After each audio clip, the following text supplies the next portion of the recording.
2024 लगता है दुनिया बदल देगा अगर नरेंद्र मोदी इलेक्शन हार जाते हैं या जीत जाते हैं। दोनों शक्लों में जैसे इंडिया के अंदर एक डोमिनेंस है भारतीय जनता पार्टी की है। आप इसको कैसे एनालाइज इस वक्त करते हैं? भारत के अगर तरफ देखा जाए तो भारत कैन नॉट अफोर्ड इस वक्त कि मोदी साहब जो है वो इलेक्शन लूज करें, क्योंकि उसकी वजह यह है कि तरक्की का सीक्रेट ही इस वक्त भारत का जो है वो भारतीय जनता पार्टी की एक strong majority in the system. और इस वक्त मैं ये समझता हूं कि मोदी साहब की policies they are working for India. इनकी जो टोटल सीक्रेट है इस वक्त, जो पिछले इसके कई पिछले प्राइम मिनिस्टर थे उनको भी मैं कंट्रीब्यूट करना चाहूंगा। उनका भी इसमें बेशक मनमोहन सिंह साहब का रोल भी है कांग्रेस में, क्योंकि ही वाज इकोनॉमिस्ट और he was a man of character at the same time. और दूसरा मैं समझता हूं कि भारत की तरक्की के अंदर वाजपेयी, देसाई और जिस तरीके से पिछले उनके थे प्राइम मिनिस्टर, उनको भी मैं क्रेडिट देना चाहूंगा, क्योंकि नेशनलिस्ट थे वो। बिल्कुल पाकिस्तान की तरह लंदन बेस नहीं थे, वो भारत बेस थे। और आज भी भारत के अंदर उनकी इकोनॉमी 7.6% पे जा रही है और नॉन कंट्रोलेबल है। और इस वक्त जो जिस तरह कहा जाता है ना कि China slows and India grows. और फिर दूसरी खूबसूरती उनकी ये है कि इंडियन इंस्टीट्यूट ऑफ टेक्नोलॉजी के बच्चे आके इस वक्त अमेरिका पे काम। मेरा वहां से चीमा साहब, इस वक्त अगर देखा जाए तो मेरी नजर में जो प्रेडिक्शन है 2024 में सबसे बड़ा लूजर कौन होगा? अमेरिका होगा, नजर आ रहा है। हाँ, विनर इसमें कौन होगा?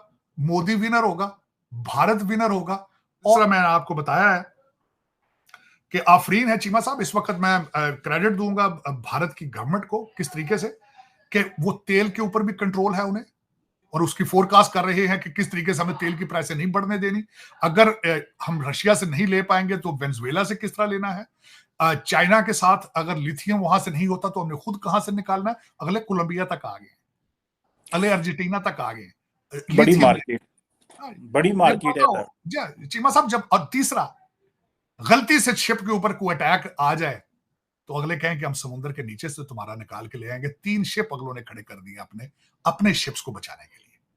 This is what is called the nationalism. और अपनी कौम की हिफाजत किस तरह की जाती है, अपने कौम के नेशनल इंटरेस्ट की हिफाजत किस तरह की जाती है। चीमा साहब, रिगार्डलेस, इसको मैं ये नहीं कहूंगा कि आप रेसिस्ट होकर इनके बारे में सोचें। This is how you do.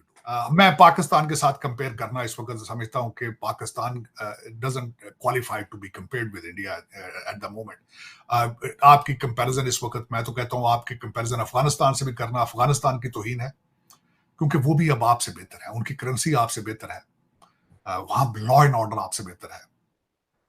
और आपका इस वक्त तक अगर मैं कंपेरिजन, खैर मुझे तो आपको कंट्री, मैं कांगो से पहले कई दफा करता था, अब तो कांगो भी आपसे बेहतर है, वो मैं सोमालिया भी आपसे बेहतर जा रहा है इस वक्त अगर देखा जाए। और मैं I have to find the country of your match. इस वक्त अगर देखा जाए तो आपके हालात, मैं जिस तरह कहता हूं आपके डॉलर बेस पैसा, जो पैसा दिखाता है आप उसके पीछे चल जाते हैं। आप एक ऐसे आवारा बच्चे की तरह चौक में खड़े होते हैं कि जो आके सीटी लगाए और आपको कैंडी और डॉलर दिखाए, आप उसके पीछे चल जाते हैं, क्योंकि आपको चलाने वाले दे आर नॉट पाकिस्तानी। आपको चलाने वाले सारे लंदन, अमेरिका, टोरंटो बेस है। ये ट्रेजेडी है, ट्रेजेडी। और हर पाकिस्तानी को पता है। दुख वाली बात यह है कि हर पाकिस्तानी को पता है कि हमारे लूटने वाले कहां से आते हैं और कहां जाते हैं, लेकिन कर कुछ नहीं सकते। एक दुनिया का सबसे बड़ा लेबर कैंप जो है आपने प्रोड्यूस कर, आपको चाहिए कि इसका नाम चेंज करके लेबरस्तान रख दें।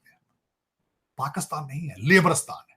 वो जो 25-23 करोड़ लोग हैं, वो सिर्फ अपने जो इनके मालिक हैं, masters, British masters in a form of Pakistanis, उनके अखराजात पूरे करते हैं लंदन, टोरंटो और बर्तानिया में उनके बच्चों के।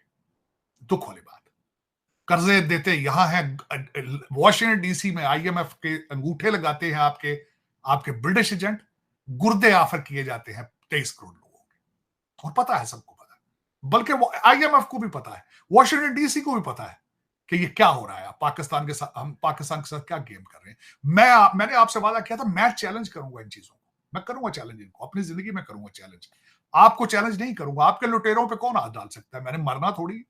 मैं चैलेंज करूंगा आईएमएफ और वर्ल्ड बैंक को कि तुमने मेरे tax payers as an American corrupt लोगों को क्यों दिए, जबकि तुम्हें पता था कि दे आर करप्ट है।